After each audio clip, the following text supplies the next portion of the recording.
I will, and I'm actually gonna, just to be safe, I am gonna also record it on my system.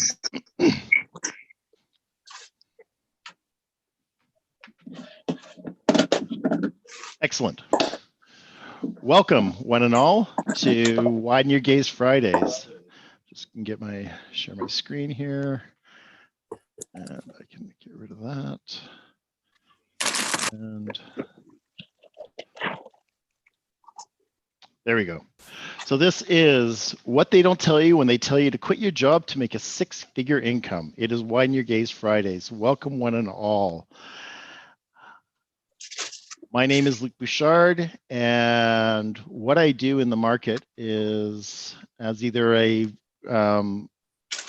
video producer, which I have a video production company, or as a life executive coach, which I also do, and that's on my content, is I position people as experts. I'm just gonna hit some mute here because we have some background noise, and thank you. Just mute people. And if you want to ask me something, just you can unmute yourself or just ask, or put something in the chat. Not that I'm going to see it right away. So this is a webinar that I've done twice before, and it's kind of like when I need to have a filler, like I did this week because my guest speaker couldn't make it here today because she had recently suffered a tragedy. And so I'm using this as something to fill in the gap as opposed to not having something at all. And it's really an overview of what I've learned in the process of trying to make a living on, make a living on the line and with a business and whatnot. So it's going to be my take on it and what I've discovered and what I've seen. As I was sold a bill of goods that I can make a lot of money on the internet. It's not that you can't. It's not that people don't. It's just not as simple. So I'm going to be starting with my path. As soon as there we go. My path to make a six-figure income on the internet, and we're going to actually go back to September 2012. And this is when I decided that I was going to actually become a life coach. I always was a life skills coach. I had that, but I decided to intentionally put a shingle out as a life coach, and it was specifically for men. And I thought how hard it could be because I actually had hired a life coach a couple months before, and this one was really good, but it wasn't there was not major on Haas. It was more like I was having a consultation with a colleague, and it was like my thought was, well, if she can do it for 150, I can certainly do it for 150 an hour. And that was my belief that you can do it. That just that you can go ahead and make it happen. So I went down the path and thinking that it wouldn't be that hard. And my first tell, as I look back, of how I somehow might be out of my depth was with my first business card. And I called it Sovereignty Actualized. And today I'm a bit embarrassed by this, but it is what it was. And this is exactly what I did. Sovereignty is freedom from external control. Actualize is coming to being. But I was so in love with my product and my service, and I was going to basically, go out there and management consulting, life coaching, process facilitation, even my business card. There was some brand confusion because I wasn't hanging my hat on one thing. I was hanging my hat on many different things. It doesn't matter the fact that I did those all, I did them all really well. It's still confusing when people would look at this and say, so what does he do? Is he a coach? He's a consultant? He's a process facilitator? What is that? And so my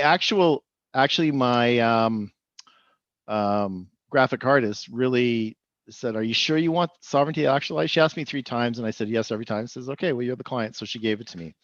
I then went out and got an office space here in this building. It's First Edmonton Place, and I had an office space in there, and I was unfortunately I wasn't paying for the office space. I had a friend who had office space and she needed foot traffic in, so she gave it to me free and I exchanged some coaching for her. So I was doing this and I had an office and I had a practice, I had a business card, and I don't know if I had a website yet, which is like, okay, where's the business? Surely it can't be that hard. Like, where's the business? Well, it wasn't coming in. And actually somebody advised me that maybe I should get a coach on how to do good business and how to actually conduct myself as a coach and whatnot. And the person that recommended that pointed me to Brendan Bouchard.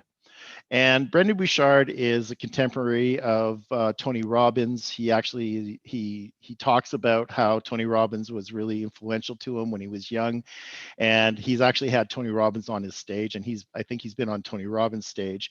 But Brendan Bouchard was this coach that I was listening to, and he successfully in an infomercial or in a video sold me on World's Experts Academy. And if you bought the package, then what they're going to do is they're going to help you with, you can either an author, speaker, seminar leader, online marketers, or coaches. So, if you do what he says in the package that comes, then basically you'll be successful online. And it also gave you the opportunity to, if you bought the package, which was like $2,000 at the time, then you got to go to Experts Academy, a complimentary ticket. So what they're doing is they're adding value and value and value to make this the idea of the sale. And we're upsold like this on a regular basis. So this was in the fall that I bought this. And on May in 2013, I went down to Experts Academy. And what do we have? Well, I had 900 people in a room, all jumping around and doing things. And if you've ever been to any of these type of things, especially with Tony Robbins or others, it's like the hype and everything on that. And it was just like, this is what it takes to make a living online. This is what you have to do. These are the things. But what Brendan was doing and the boys was omitting some information. And they're kind of like, I'm going to suggest it was lying through omission, quite frankly, because they didn't cover everything. But they don't tell you that. And you don't know that till you're in it. So one of his guest speakers was Jeff Walker, Project Launch Formula. And Jeff had an actual process on how to launch products and whatnot. So I bought that program because that's what you do when you go to these things, because it's just like, these are the experts telling you what to do. And Jeff had a different variation on what Brendan Bouchard was doing. And here's the promise. Sorry, this is a bit pixelated. This is the best picture I could find of it. Build a business you love and live the dreams of your life. This is the promise they make. Stop trading your time for money. Quit your job and get online and make a six-figure income. They say a six-figure income. They don't say make $1 million and make $100,000. It's like make a six-figure income and live the life of your dreams. This is what they promise. This is what it is.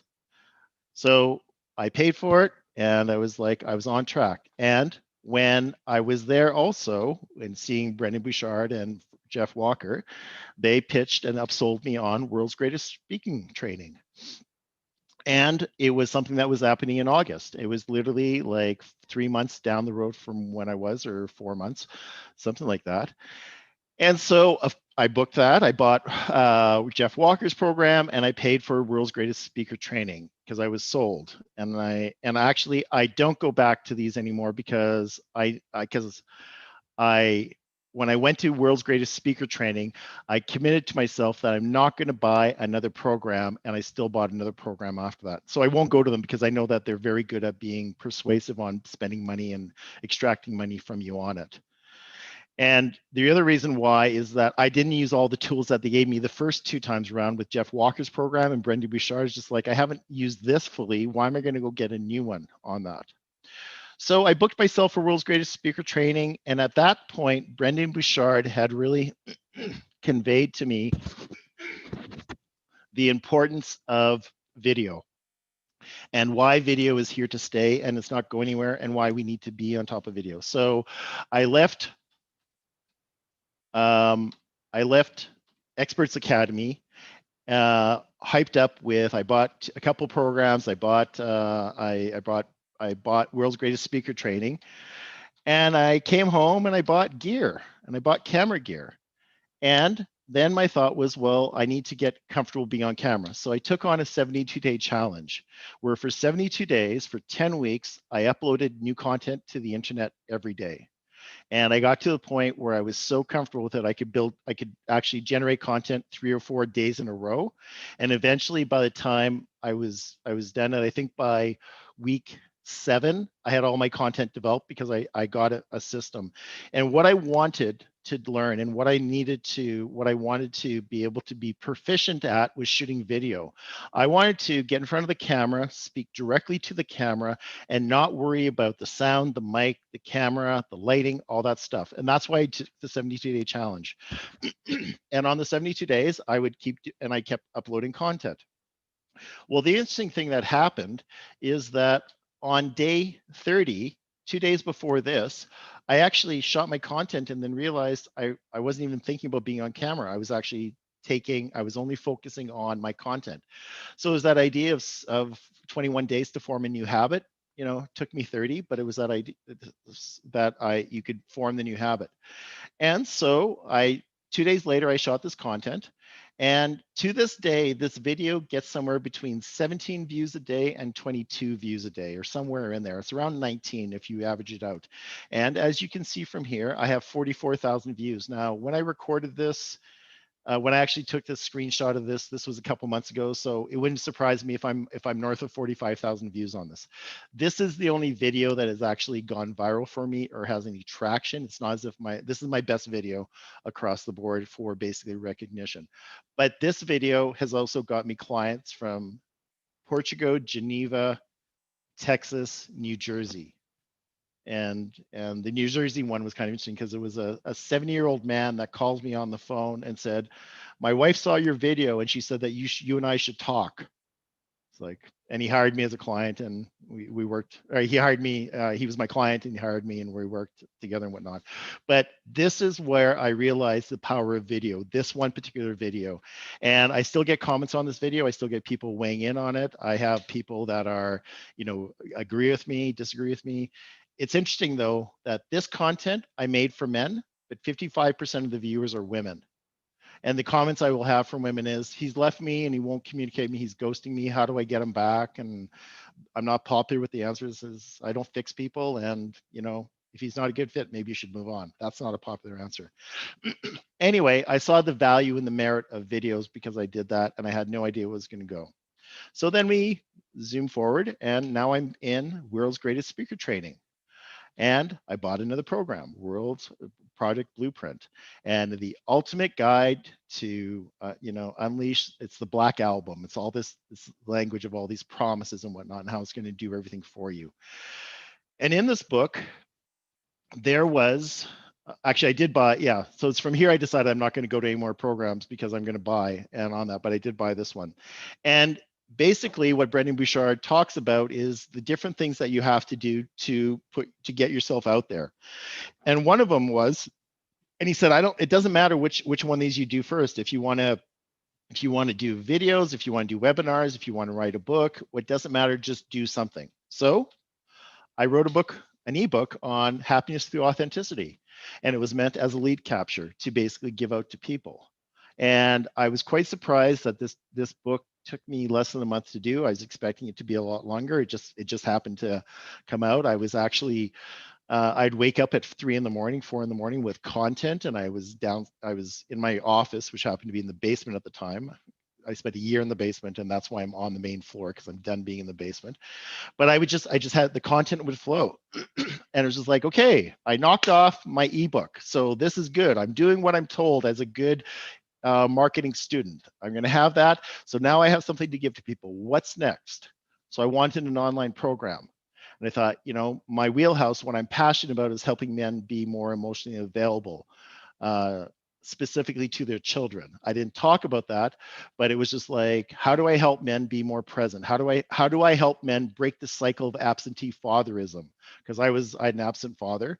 So that was really my desire, is to help men be more present and emotionally available, and they'll be better fathers. But I wasn't using that angle, because either you are or you're not as a father. Either you're engaged with your kids or you're not.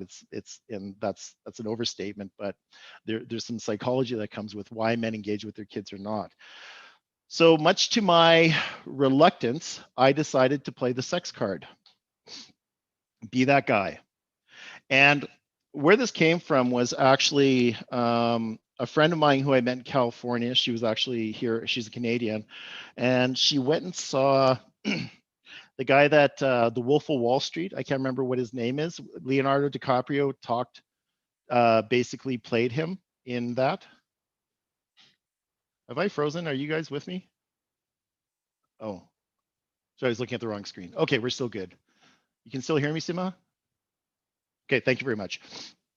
So the guy that was actually the Wolf of Wall Street that got sent to jail and whatnot. The story. My friend went and saw him speak, and he said this thing that was kind of interesting. He goes, "What do men pay for? Men will pay for one of two things. They'll either get paid. They'll either pay money to get laid or to get paid." They'll put money out if basically there's going to be a return on better with women, or if there's going to be that they're going to get better at their jobs and whatnot. That's where men spend money. And I, as crass as that statement is, I think there's some truth to that. So, as a good student, I followed Brendan Bouchard's um, suggestions on what I do, and I started developing content. If there's anything I've been doing for the last 7 years since I went down this path, or 8 years now, is I develop content. So be that guy, tools and strategies to meet and date women. I developed another 14 tips and strategies on where to meet women other than bars and online. I had another one on how negative self-talk is getting your way with women. I was heavily invested in this brand. I was heavily invested in this. I spent a lot of money for this particular brand and logo, asking women questions, a confidence building exercise. I even provided a sheet on feeling identifications, self-evaluation worksheet, winning with women, finding the girl of your dreams. I even had bookmarks. This is the bookmark that I had, and I had pivoted to Solvac back then because life sovereignty actually wasn't working. And so this program, I thought it would take me maybe 2.5, 3 months to get this program up and running where it was everything in there. It took me 7. And it was a phenomenal amount of time. And the questions that I came into is, where am I storing my intellectual property? My videos, because it was all video based. It was a program on that, and it was meant to that once I created it, it could keep going and going, because that's the promise they make, is you create a program and then it's evergreen, and people are just going to keep coming, and they're just going to keep coming to you. So I want to make sure there's something in the chat. Excellent. Thanks for putting your stuff in your contact information in the chat, Scott. And I encourage other people to put your contact information in the chat. Anyway, so I was heavily invested, and I thought, okay, I have my online program. The money's going to come in. I developed the content. Everything was ready to go. And then I waited and waited, and I wasn't getting traction. I'm going, but wait, I did what I was told. I wrote an ebook. I have an online course. Like, what more is there? And nothing was happening, and it was just like, what, it's just like, I'm doing the things, and majority of the people, the other thing I learned is that only 3% of the population that goes to Brendan Bouchard's and Jeff Walker's and the Tony Robbins, only 3% actually do anything with that content. Everyone else goes, and I don't know where that stat comes from, but the percentage is very low. So there's a room of 900 people. 3% of that, I think, worked out to be 9 people. I know, what was it? I'm not sure. Less than 30 people, I think, was what it was. And I wasn't going to be the one that didn't follow through, because that's how I'm wired. So with stick-to-itiveness, I kept doing this, and it was like I was losing money and things were going. It took far longer to do that. And this is all to get clients, so I don't have to trade my time for money. That was the promise. And I'm trying to make it, I'm trying to figure out. And then 2 months later, this happens. The University of Edmonton, the University of Victoria, and some university in California came up with, don't be that guy. And all of a sudden, my program was dead in the water, because I had a title that was very similar to be that guy. Just get rid of the don't. Be that guy is my title. And they came out with branding with don't be that guy. This is an anti-rape, date rape program about, just because you help her home doesn't mean you get to help yourself. Here's some other branding with it. Sexual assault, voice of Calgary, also University of Calgary was also don't be that guy. And it was, I was devastated when I saw this, because just like, how can I put this out there now?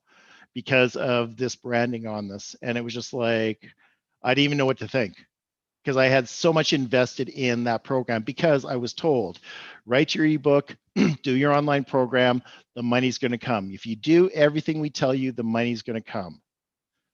Well, I'm going to tell you why, the real reason why Be That Guy failed. And it had nothing to do with the Don't Be That Guy, because it wasn't getting traction before that came out. And this is the thing that they don't tell you about that you have to do the work on. So if you're contemplating, if you're considering having an online program, this is what they talk about, but they don't really cover as to the importance of it. First and foremost, I didn't know my avatar. When it comes to your avatar, what we constantly talk about and what we hear is your persona, or who you want to represent and who you want to be on there.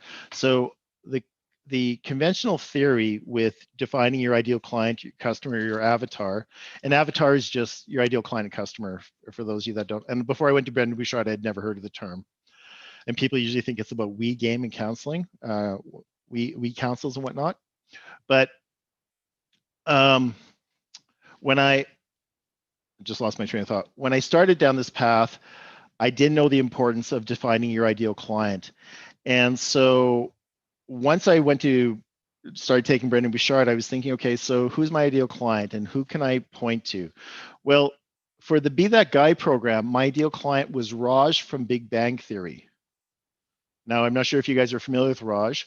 So super smart, well accomplished, makes good money, has no confidence around women. That's who my avatar was. And I thought that if I could teach Rajas of the world how to be that guy, they're going to basically come along.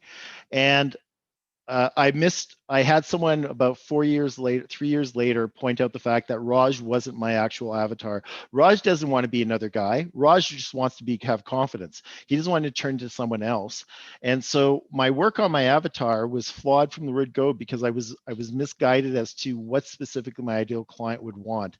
And this is the biggest problem with having an online program, is people are not clear as who they serve. Pull up another one here. Come on. As Zoom decides it's going to comply. So not only do I not know who my ideal client was, I didn't know what I was selling. And that was, what problem was I really solving for them? And I thought I was solving, the fact that these are guys that are socially awkward with women, and I'm getting them girlfriends. Well, that's not the problem I was solving. I was actually solving probably more something along confidence and whatnot. So knowing who your ideal client is, your avatar, is extremely important. And what problem you're solving from in a really clear, concise way is second. The third thing that people have a hard time articulating, and I talk to people this on a regular basis, and that is, I didn't know why I cared. I couldn't articulate why I cared about the Rajas of the world. And often what you'll see with people in this space is they're going to draw upon their own experiences to say, hey, I went through this, and let me stop you from going through that.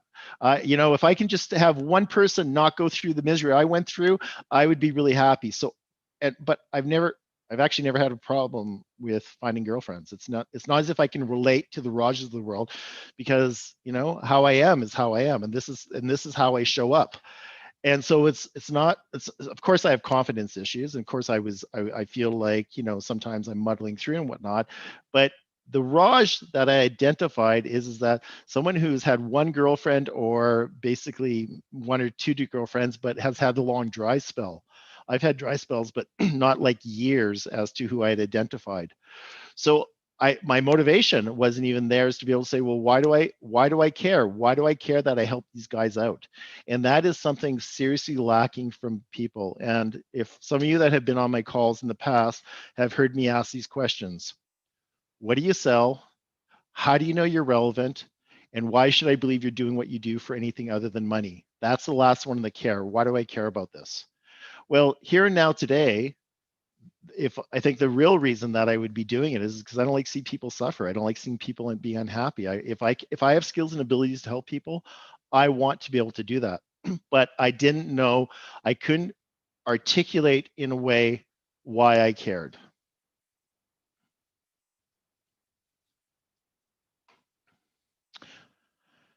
Furthermore, I didn't really know what problem I was solving. I kind of mentioned this already, but it's this idea of what does my client want? Does he want, does he need taglines? Does he know how to pick up women in bars? Is he looking for, meaning and purpose? Is he looking for his his soulmate or a lifelong partner? I hadn't identified that. And if you don't identify that, it's going to be hard to do a compelling sales pitch. I certainly did not know how to position myself in the market. I had no clue as to how I should talk about my services and what I do. And I certainly have had to learn the hard way from that and many things. But when I talk about positioning yourself in the market, is that, hello, my name is Luc Bouchard, and I help people get very clear on their core message so that they are relevant to their target audience. That's me positioning myself in the market. How was I positioning myself in the market before? Is I'm a life coach for men. Big flipping deal. As my great aunt would say, is no, it's too off color for this audience, especially being on YouTube. So anyway, it didn't matter. I did not know what to say so that people were going to, or how to position myself so people would take out their credit card and buy my services. I certainly did not know how to demonstrate my unique skill set. So the language I've used today for that is, what's my differentiator? How am I different from all the other coaches, all the other male coach, relationship coaches? I didn't even know if I was a relationship coach. It would seem that I was, but I was positioning myself as a life coach for men, and a relationship coach is even a more specialization. So, and on my business card that you saw, I was all over the map with that. I was just like, what does he do? Is he process facilitation or is he a coach? And brand confusion is a huge problem. If you look at someone's branding, if you go to their website and you don't quite know what they do, that's an issue. So I didn't know how to demonstrate my skill set in a way that people are going to go, yeah, he's different than anyone else, or he's unique in this space that he holds. I didn't know how to price my services. And quite frankly, if I'm going to be honest, I still struggle with this today, especially in light of COVID-19. I went from being in person, face to face, belly to belly with my clients, meeting my clients, and now I'm trying to figure out what the market will bear in the United States. It's like I don't know. I'm not sure. In March, there was a guy I was working with. He had hired, this is in the DC area, he had hired a consulting or a company to help him with his messaging. And he spent $8,000 on that. And that was a year-long program. And I'm not saying this just to blow sunshine up my butt, but he actually said to me, you took me further in an hour and a half than those guys did in the 3 months I worked with them.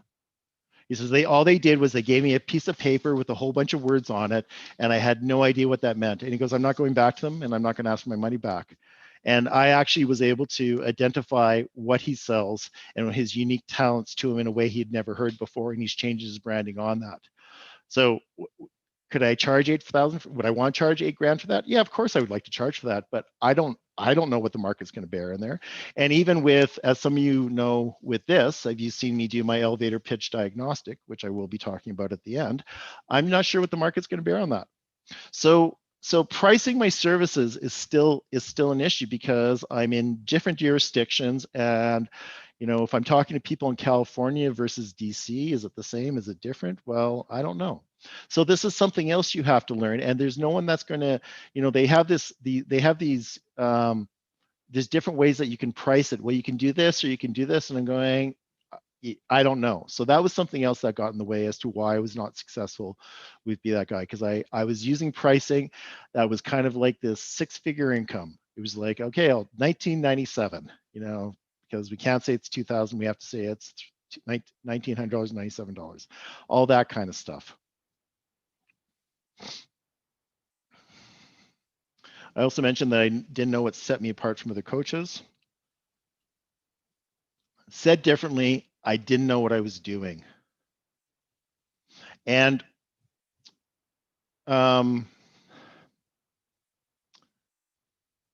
And this is the thing, this is the biggest omission I think that they make when it comes to quit your job and make a six-figure and grow income. And this is the thing that sounds like conspiracy theory, which I don't buy into. But what they didn't talk about is the repeat customers. What they didn't talk about is, okay, so you have a client, how do you keep them? They didn't, because what it is in my particular program, Be That Guy, why would even if I had a lot of people attending, I wouldn't expect people to come back to do it again, maybe as a refresher, but that's like, it's a one-off. It stands on its own. It's a 10-week course that you attend every week, and then you develop the skills and you go on. I'm not seeing repeat customers in that, like a massage therapist or a chiropractor or anything like that. It's just like, I've provide the service. And there was nothing that I learned that they talked about, is that there is this thing that you have to do to maintain the machine. And I'm going to talk about that some more in a second. So now I'm going to cover the other things that you need to know if you're going to make it on the internet. And this is the stuff that they really don't talk about. So I have some lists here, so I'm just going to go through them on that. So, and I don't need to share my screen anymore. So here's some, in no particular order, but this is stuff that came up. And the premise here is that the first premise, or the assertion is, or the presupposition is that these things I'm going to mention have to be done, whether you do them or you hire somebody else to do them. If you're going to be successful and make a six-figure income, these have to be accomplished. So the question is, who's doing them? And the first one that comes in is writing effective copy. So we're talking about how to create sales pages, funnels, all that kind of stuff. There is a whole science and discipline with how to write good copy. And if you don't know how to do that, your content's going to be crap. So either you do that or you figure it out. Maybe you're good at writing and things like that, but somebody's going to have to write copy for you. And if it's you, then you're going to have to learn how to do that. They don't talk about that. They just talk about, I actually had one guy speak in an audience saying that, just write an ebook. It's really easy. You're all really smart. That's what he said to everyone. And I'm going, I just want to grab you by the throat, because my ebook was certainly not easy, and I don't believe, and it's not easy for anyone. But this whole idea, it's really not work. Just do it. Just apply yourself. If you're not lazy, you'll get it done. It's not that simple. So copy is one of those things that it's a skill. It's not something you can kind of fudge. And I'm not good at writing copy because I'm prone to spelling mistakes and grammatical errors because of my learning disability. So I'm constantly having to get people, and I still miss stuff. I actually have my 16-year-old reading through my content now. He did this last night for this slide and saying, what have I missed? Because I've had people complain about the fact that I have grammar typos in there. So, and I know there's people out there that cannot see past that. If there's grammatical errors, or if there is typos in your copy, you're going to lose all credibility. Small portion of the population, they just can't see past it, and it's just like, okay, it annoys me. But so copy is not something that you can just write and it's going to resonate with people. You have to know what you're doing on that if you want to have traction. How to develop content. It is something you like. How is it that you develop content, especially for adult learners? Because it's this whole idea of that we learn in different modalities. Different people learn in different modalities. There's kinesthetic, there's auditory, there's visual, and then there's feeling, oddity, visual. I'm drawing a blank. I'm sure somebody in the audience knows what the fourth one is on that. But people learn in different ways. And if you don't know this, and you are heavily embedded in content that is, let's say, not visual, it's only copy, it's only written, there's nothing on that, you're going to lose sight of the population. And that's a skill that you have to develop. Some people, it comes to naturally, but I'm going to tell you, they don't have the other things on top of that. So writing, developing content for adult learners goes under the copy umbrella. Something else is it's common practice to basically have people continue to consume your content before they've even purchased it, is to get freebies. A PDF, a white paper, download a video series, something like that. That you have to develop this content above and beyond what you're actually selling. So then you're constantly creating content, but it's content that's meant to basically have people lean in or entice them more. That's what my ebook was about. I'll write an ebook, I'll give that as a freebie, and then hopefully they'll come back for some more. So there's that you have to do. And they talked about that you have to give freebies away, but the ability to do that is, and do it well, is a different skill set. Leveraging social media. That is something I still struggle with today, and especially around Facebook and effectively using LinkedIn, YouTube. I'm heavily embedded in YouTube because I'm a videographer and I have video content, so that is my platform. Could I be using YouTube better? Probably. No, not probably. I know I could, but it is. Use social media is, so the idea with social media is, how do you find your clients? Where do you track them? Where do they live? In my other webinars, I talk about defining your avatar. When it defines your ideal client, you have to know where they spend their time. And if your client spends more time on Facebook versus LinkedIn, then that's where you should, that's the conventional wisdom. Then there's this whole idea of Facebook ads and Google ads and all that. And there's no shortage of people out there saying that they do SEO. There's no shortage of people out there, people saying that they know how to do social media. And frankly, I don't believe most of them, because there's a lot of posturing that goes on the internet. I've done my fair share of it. And especially around SEO, when people say they know SEO, I'm going, yeah, I don't think so, because we know that Google changes their algorithms on a regular basis. So you're basing your SEO experience. I'm not talking meta tags and all the stuff that you do in your website. I'm talking about knowing where Google is going. The ones that say, we know what's happening in SEO. I'm thinking, unless you're a Google partner, one of the 12 that gets invited to Toronto or whatever the number is, you don't know shit about Google, about SEO. You say you do, but it's not current. And this is, again, the people are saying that they know how to basically use SEO. SEO, search engine optimization, is a rabbit hole that you can go down. So how do you do it? How you don't do it? And again, people make a living from this specifically, let alone being someone that has an online program. So social media and SEO is another thing that you have to learn how to leverage so that it goes to your advantage. And then there's all the money that's spent with it, especially if you're doing Google ads. And then the counter information that you have from people about how, or Facebook ads, and how Facebook doesn't work, and Facebook is changing its main focus, and it's doing things different, and it's moving away, it's moving more towards organic content. And so then that means, how much time do you have to spend on your social media platform to attract people so they will actually buy your services? It's an ongoing process. Networking, how to network, how to get in front of people, how to talk about your services. This is one of my specialties, is how to actually get people to engage with others in conversation so that they're going to remember who you are and what you're about. And during COVID, it's a different, if it's pre-COVID, I was getting all my business face to face. I was getting out there. I was going minimally once a week when I was part of BNI, Business Networking International. I would go out and I'd have my BNI meetings. And the weeks I had because I share custody of my kids, the week I had my kids, I wouldn't be networking in the evenings or on weekends. But when I didn't have my kids, it was not unusual to go to 4 to 5 networking events a week. That includes BNI, of course. But I was constantly doing that because that's how I found business. That's how I got in front of people.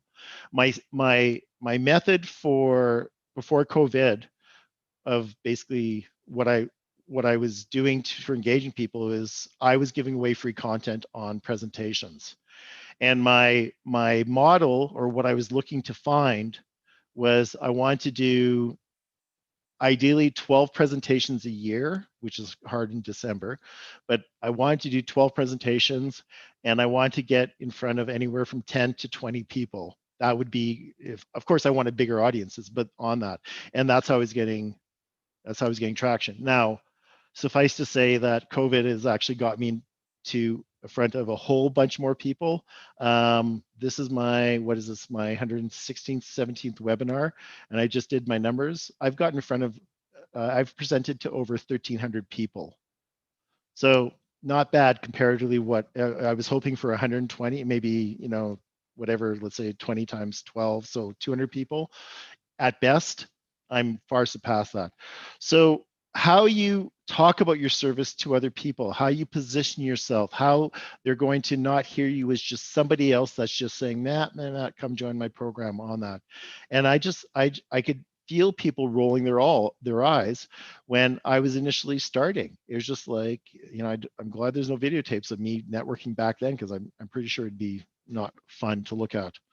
So how you talk about your services to people when you're not in a script is also something you have to wrap your brain around. Selling to multiple environments, selling to multiple people, multiple environments.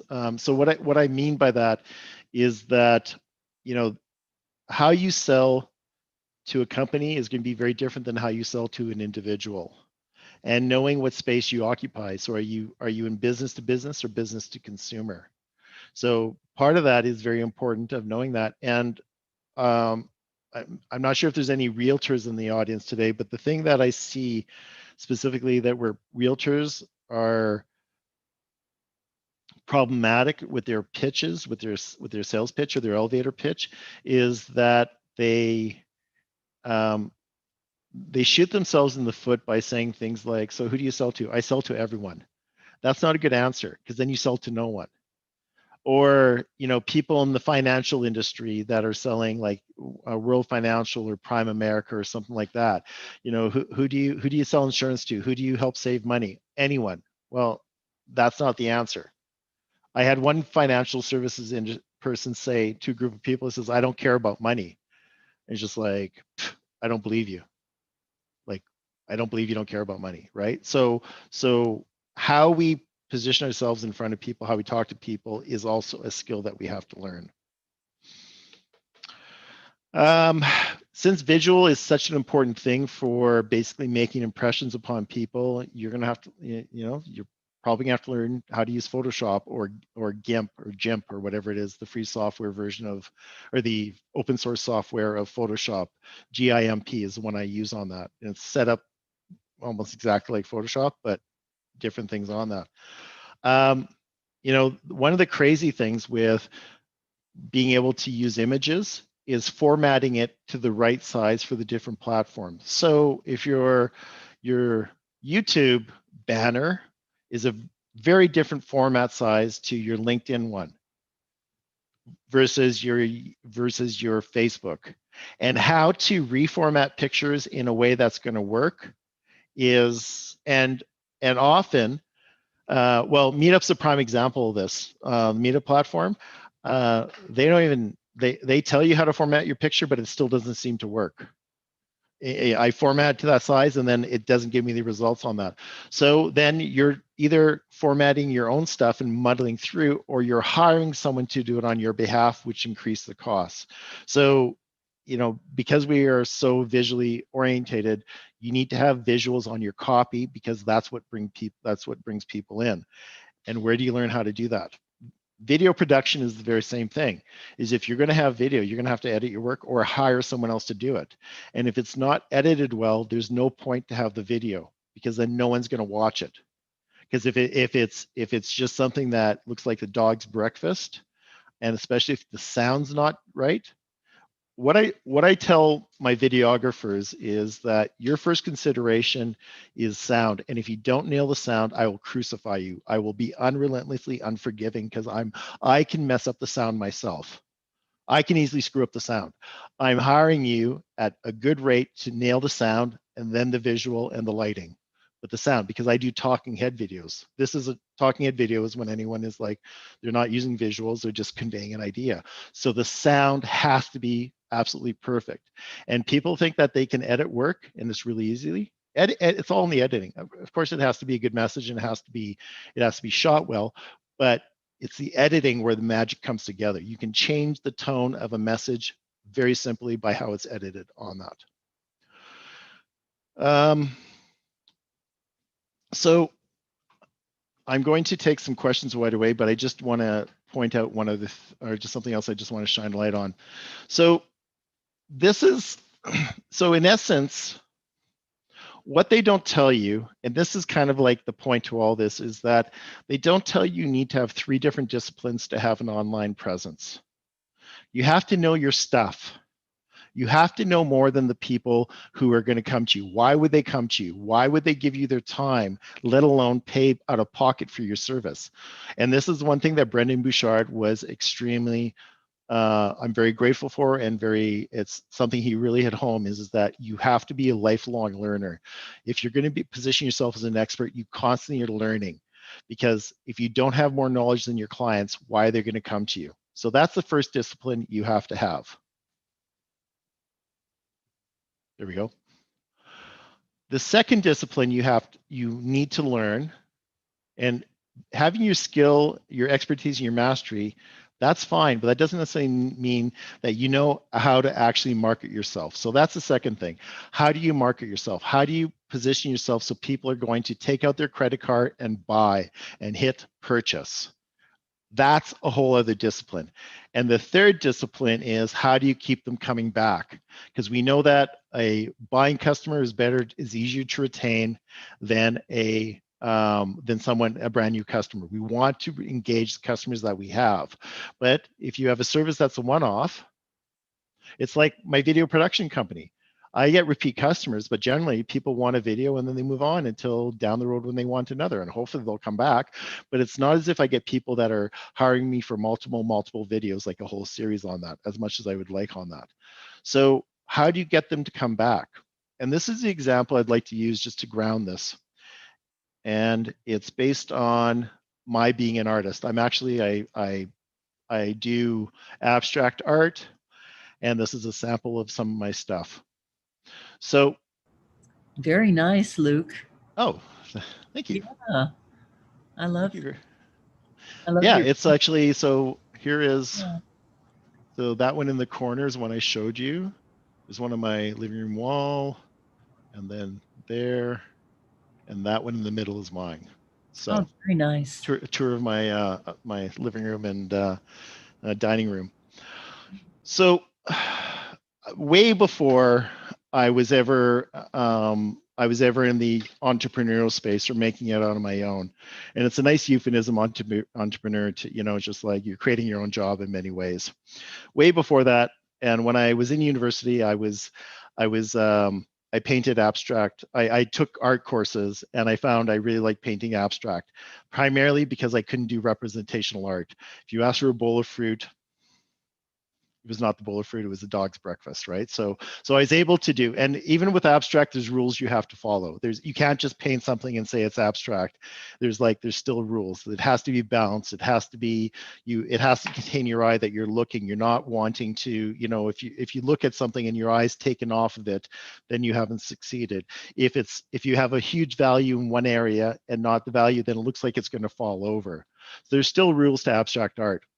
And I started trying to sell my abstract art. And I thought, well, I have the art, I like it. I don't know if anyone else is going to like it. Abstract is a tough sell. And so I got involved with a group called Night of Artists, where I was invited to present my work and whatnot. And then I realized I didn't know what I was doing when it came to 2 things: how to display my art, which lit with a way that is going to not be too much, or not, like, it's just with the space that you have, it's like, how do you display it where it's well lit? And that's not even the most important skill set you need to have. The most important skill set you need to have is, how do you talk about your art so that people are going to part with $700, $800, $1,000? And that's a different skill set. You have to engender trust.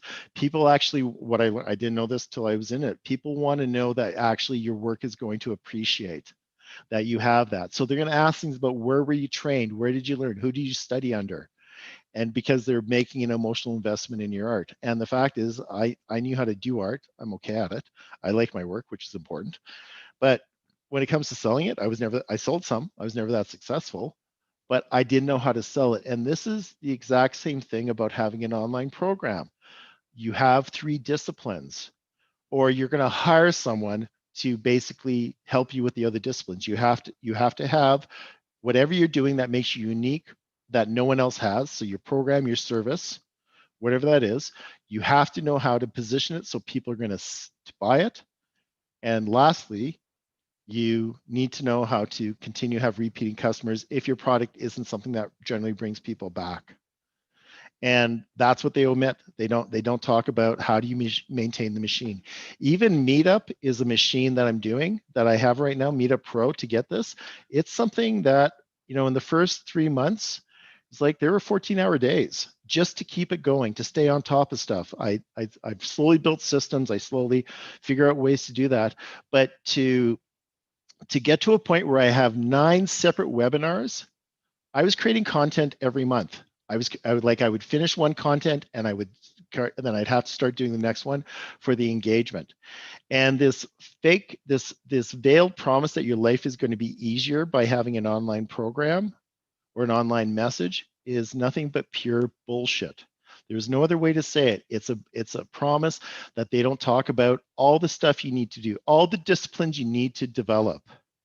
And quite frankly, if it was easy, everyone would be doing it, and not everyone is doing it. Jeff Walker, who has made, by his own admission, and I believe him, he's made tens of millions of dollars. He has it from it, and he's still flogging it. He's still working out. Brendan Bouchard is still working it out there. Now, yes, there's a passion that they want to do it, and they continue on that, but it's not as if these guys are on coast. It's not as if they've stopped and they've taken away. I know Tony Robbins is very passionate, but a friend of mine saw Tony Robbins last summer, and he has really bad mercury poisoning, and he was on stage when he shouldn't be.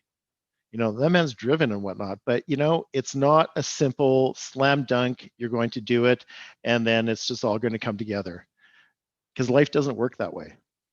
So those are my thoughts. Before I take questions, I'm actually going to just take care of business and just talk about what I have coming up. And let's see here. Okay, the other webinars that I offer, and then we're going to take questions because we're going to have like close to half an hour to do them. So I have something new for those of you that don't know about it, and that is the Here to There show. And they're on every Monday at 1 o'clock Mountain Standard Time. And the Here to There show is really about drilling down and understanding how people go from point A to point B. I interview subject matter experts where they're usually the same person that's talking in my Widen Your Gaze show. So I have my guest speakers come on Monday and then on Friday. But Monday is an interview where I just say, how do you move people from point A to point B? How do you take them from here to there? And in the second hour, I basically answer questions from the audience. What we did on Monday is I showed some videos of my warehouse of my stock of videos that I have to illustrate some points.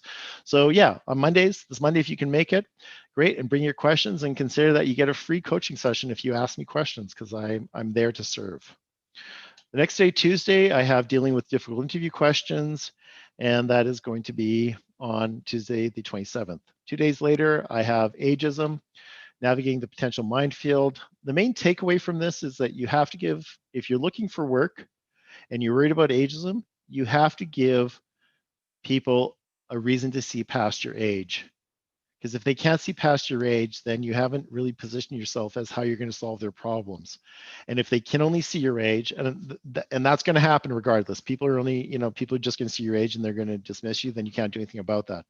But really, it's about what do you bring to the table that is they're going to see beyond, what looks like their parent or something like that. So talk about that, and talk about your due diligence on making sure that you don't accidentally find yourself in an ageism situation, because there's things that you can do to be proactive on that, in my opinion on that.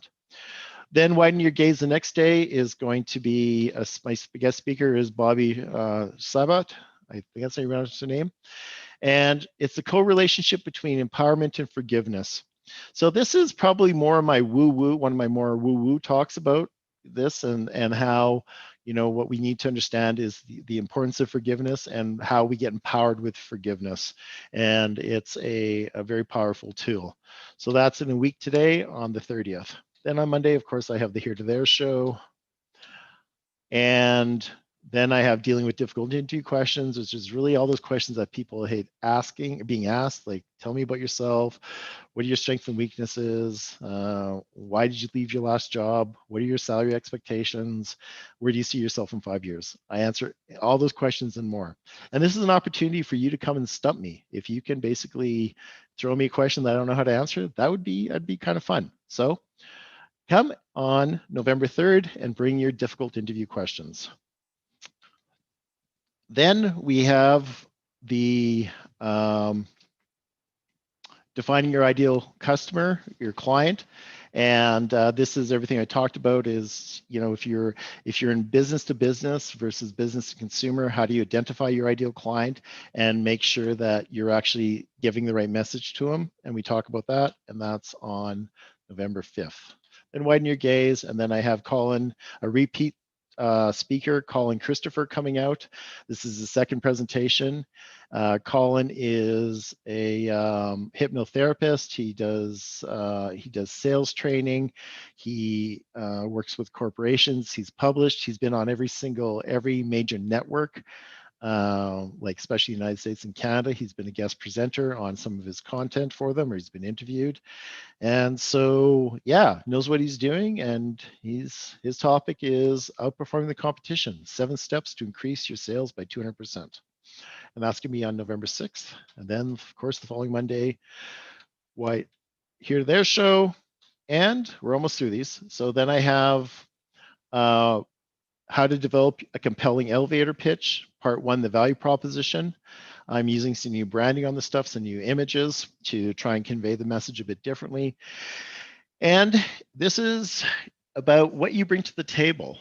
So what's your differentiator? What sets you apart? How do you basically position yourself in the market as someone is going to lean in when they listen to you? So we start with the value proposition and understand that that's one of the key components of an elevator pitch is your value proposition. And then 2 days later, I have part 2 of developing your elevator pitch, a compelling elevator pitch, creating meaningful connections. And this is about how do you engage in a meaningful way. Once you have once you've been able to just talk about your value proposition, then it's going to be about how do you have people, how do you have a meaningful connection with them? How do you basically engage them in a way and don't come across as slimy or desperate on that. Then I'm offering ageism again, and the last one that I'm going to advertise today is how to becoming subject matter expert, position yourselves as an expert and industry leader to potential employers. So this one I did yesterday, so it's going to be a month from now, and it's really about, I offer 18 tips and strategies on how to distinguish yourself from your competition. And there are a lot of focus on social media, but this is the idea behind this webinar is that what is a cover letter and resume? Well, they're indicators of your character.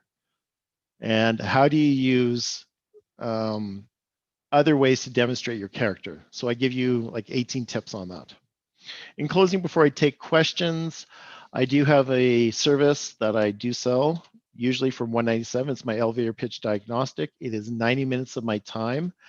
And I have COVID-19 pricing, and I'm now giving it out for $49, or I'm for $49 is what I'm offering it for. And actually, I did 2 yesterday. I had one woman in Boston that I did an elevator elevator pitch diagnostic, and a guy in India and in California, a company out of Silicon Valley, where one guy is actually in Silicon Valley and his partner is in India. So that was interesting. Queue up 3 different time zones, and it was, yeah. So I worked with those guys, and they've told me they're going to hire me back, come bring me back, because their pitch deck, they're looking for investors, and they definitely need a shift in their focus. So if you're interested in the elevator pitch diagnostic, it's 90 minutes of my time. I will shorten your learning curve. I will bring you perspective. That's what I do. That's my sphere of brilliance. And if you want it, all you have to do is send me an email at so I'm just, Anita, I'll be right with you there. I just see that you left a message here. So if you want to have access to the elevator pitch diagnostic, or just 90 minutes with me where we can talk about interview questions, you can talk about videos, you can talk about how to position yourself as an expert, what you can practice your elevator pitch, any of that stuff. It's 90 minutes with me, and for $49, it's a hell of a deal. Okay, thank you very much. And I'm going to take some questions now. So, Anita, if you'd like to, you still there? Oh, there you are, yes. If you'd like to unmute and just ask your question, that'd be better than me trying to read it, because that's painful for me.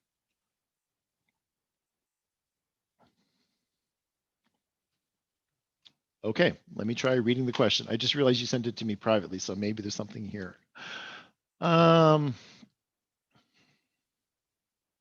Yes. Oh, okay. Sorry, Anita. Yeah. Okay, can I mute? That's fine. Yes, my guest speaker today had she had a personal tragedy in her life, a death of somebody very significant to her, and so she had to cancel, and that's why I'm doing this today. So that's why I did cancel and meet up. You may not have seen it, and I rescheduled this one. So that's why we're not. That's why Susan is not talking today. Okay. Any other questions? Unusually, we have like 25 minutes left.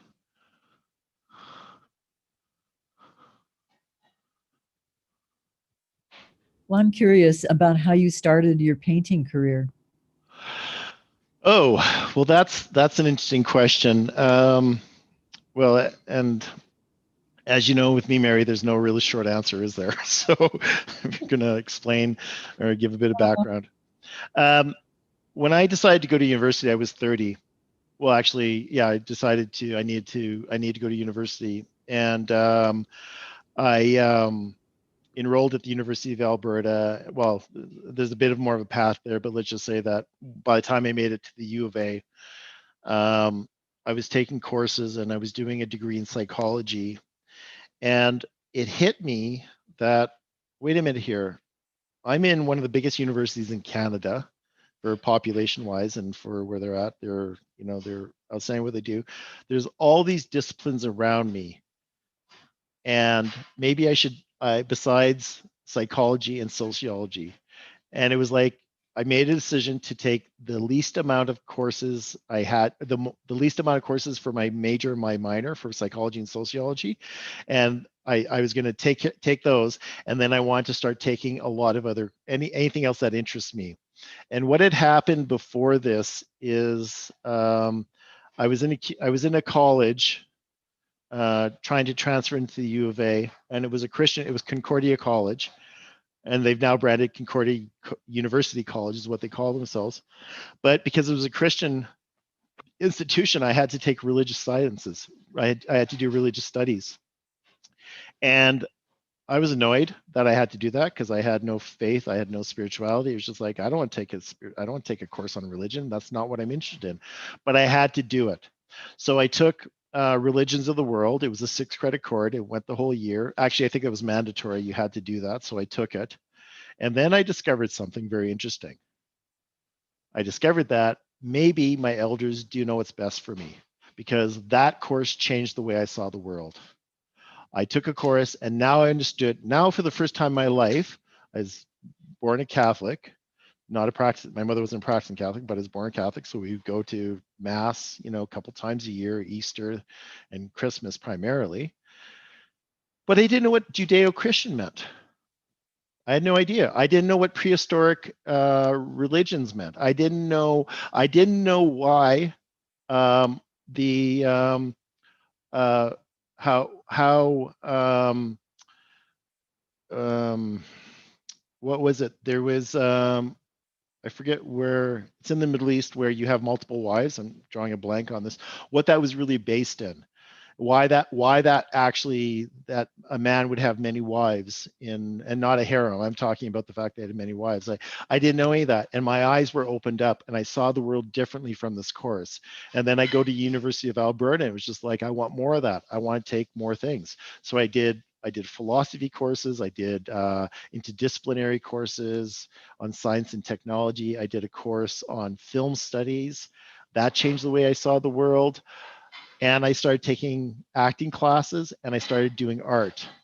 And I did several art classes and then realized, well, actually, as I was doing my art, and it was fine, and kind of was dabbling with, you know, landscapes and bowls of fruits and spheres and that kind of stuff, but I was never really good at it.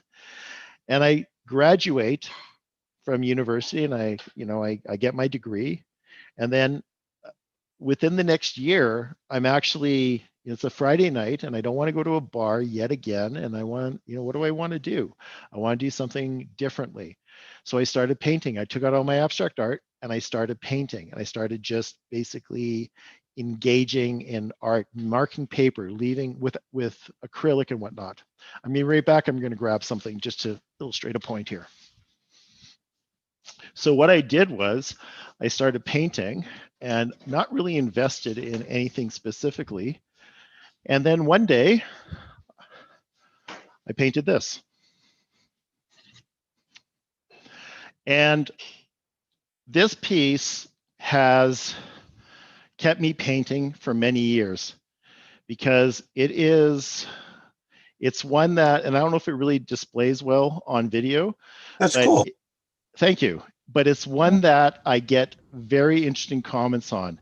So those of you who'd like to share, what do you see when you see this? Kind of lots of things. Anything come to mind? At first, almost looks like lens of like half the side of sunglasses sometimes when I look at certain ones of them. Right? I think it looks like cars. Or thank you. That's actually a comment I get on a regular basis. You know, yeah. The other thing that people see is a busy beach with umbrellas. Oh no. I wouldn't have seen that. Yeah, I didn't see it either on that, right? So yeah, I have and this one, if you guys are indulging me on my art, I'm going to do it. So I'll put this here. So this piece on the wall, right there, that big one with the blue and green, I was interested in gradation. I was interested in how do you go from one color, so from the greens to the blues. So I was interested in that. And the other one next to it, like the one in the middle, the other two next to the window, is also one that I was trying to figure out. This one here. Right there. I was interested in gradation. And the big one is actually my matrimonial piece.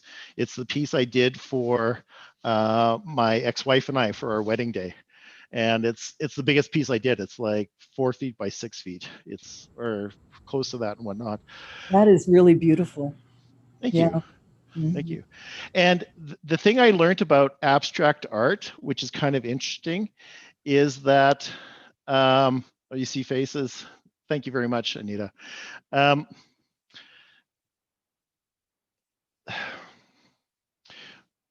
We have a need to subscribe meaning to stuff, to see things. We look at things and we want to put it in a box or in some sort of framework. We want to be able to go, oh, it's about this. And what abstract does, this one up on top of that, and this one actually, I sometimes turn it around and gives it a different. But what abstract does is it makes us feel uncomfortable because we don't know what something means. We don't understand it. And what I had to learn about abstract is that It's meant to evoke emotion. It's meant to evoke feeling. And the question is, does the feeling that the abstract piece give you, does it make you want to lean in or want to lean out? And if it makes you want to lean out, is it leaking out because it's just a bad piece of art? Because a lot of abstract is just a dog's breakfast. People throw stuff saying it's abstract and going, no, it's not. There's still rule, as I mentioned, there's rules to apply. So the probably the worst thing that you can say to an artist is that their work has no impact on you. It had no sense. When someone takes a look at my art and it doesn't cause them to pause, they kind of look at it and move on. I would rather them say your work is crap or I don't like it than basically has no impact, because then I haven't reached the audience. And what we have to learn with abstract is to stop trying to put meaning to it and go, how does it make you feel? How does it engage you? Do you want to lean in? Do you want to lean out? If you want to lean out, is it because you just don't, because it's not a good piece of art, or it bothers you? That's not a bad thing. That's not a bad thing at all if the piece of art bothers you, because it might evoke some feelings. I have a piece in my hallway that's meant to be kind of like negative, and on that, and and people, I've had girlfriends saying I can't look at that wall when I come over because I just hate that piece of art. It's still there on that. So I started painting out of basically frustration and loneliness and wanting to do something other than going to the bar and spend my night doing that, because there's a whole bunch of noise in my head about being successful if I go to the bar and what am I supposed to do, and especially when I'm single and all that stuff, right? So that's why I started painting.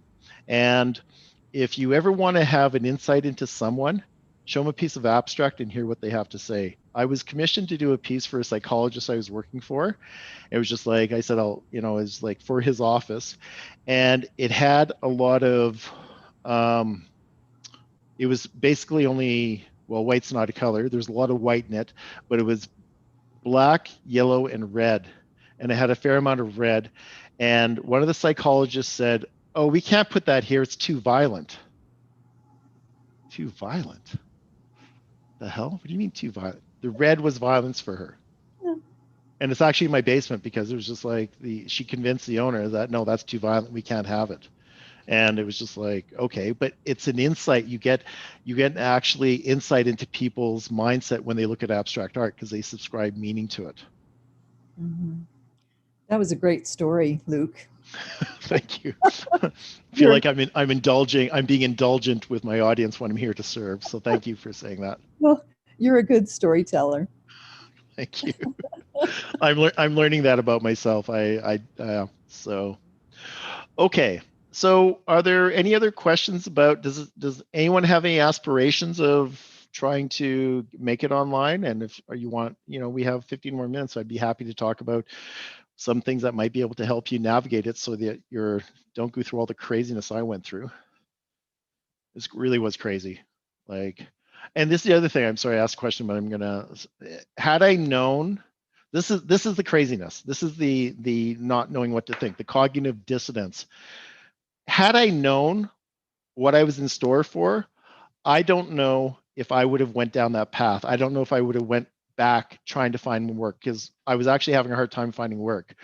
I was married a lawyer. We had 2 kids. Well, it was determined before we had kids that I'd be the stay-home parent, because that made sense with her earning potential versus mine. She made more money out of university the first year. She made more money in the first year out of university than I have ever made as a lawyer. So it made sense. And my background of working in residential childcare, it kind of made sense, because I was never in it for the money, and my status was never about how much money I made. It was about being a caregiver. So I determined I was going to be the one that stayed home for 5 years. And then the marriage ended pretty much towards the end of that. And it was like, I got to find work. And I went out and I got a couple jobs. But for the first time in my life, ageism was coming into play. And also, I couldn't find work. I'd never had a problem finding work. I was a male in the human services industry, in the social work industry. Those are rare. You don't like that's a like, so often in the 20 years I worked with people directly, it was not unusual for me to be the only man in the room. It was very typical. Staff meetings, case conferences, meeting with the authority, I was often the only man in there. I had to learn I had a very narrow path to walk because I had to be very precise with what I said, because this is not a place you make any kind of, racy, not racy, but, somewhat inappropriate contents, because I got called on them very quickly. And it was just like, okay, I need to learn how to conduct myself more professionally in this. It was a double standard, but that's something else altogether. And so it was like I couldn't find work. And then I saw this life coach and going, shit, if she can do that for $130 an hour, I can easily do that for $130, because she wasn't that more skilled than me. She was good, but it was not as if I was blown away and my life was changed. And so that's when I went down that path. And had I known what was ahead of me, I don't know. I don't know if I would have went. I do believe, though, and I will say this, I do believe the last 7 years have been preparing me for this moment in time in COVID. Because when I shifted to doing meetups and everything on that, I had a massive advantage over so many people because I had already been doing this for 7 years. I developed the muscles, I developed the abilities, I developed the capacities, I developed content. I was able to start producing, doing live webinars or doing webinars immediately because I already had presentations written. They're in PowerPoint. All I had to do was like turn on my computer and I could go. Of course, I had to change and whatnot, but I was ready to go when COVID hit, and that's why I've been able to do 117 or whatever is webinars since March 24th and get in front of so many people. And had I, gone, the track I was on before I got married was to be an executive director for some non-for-profit agency. That's where I was moving towards. That's what was my aspirations or goals were. And then when I stopped working for 5 years and then got back into the workforce, it was just like I was starting from ground zero. And it was just like, this is just like too much. So I thought, I have my life skills coaching certificate, 4 months of very intensive training that I'm really good with. I'm really good at. It can't be that hard to make a living on the internet as a coach. I'm going to do that. No, on the contrary. So I don't know. I have some mixed feelings. It's serving me well now, but there's been many lean years because of the fact that I believed you should be able to make a 6-figure income on the internet, and it's just not true. Not the way they portray it, not the way they say it. There's a lot omitted. And if you're ever considering doing it, I would start with what is the problem you're solving for who? Because if you can't define that in a very quick, succinct way, you're going to be all over the map. The likelihood of you being all over the map is pretty high.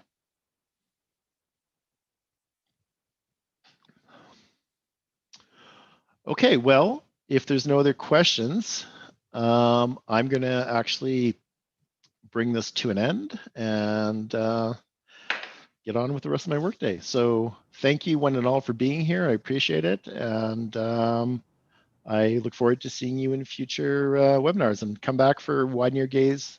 No, for the Here to There show on Monday, if you can. Okay. Thank you, Luke. Have a good weekend. And thank you very much for being here, Maylee. I really appreciate it. Bye. Bye now. Bye. Have a good one.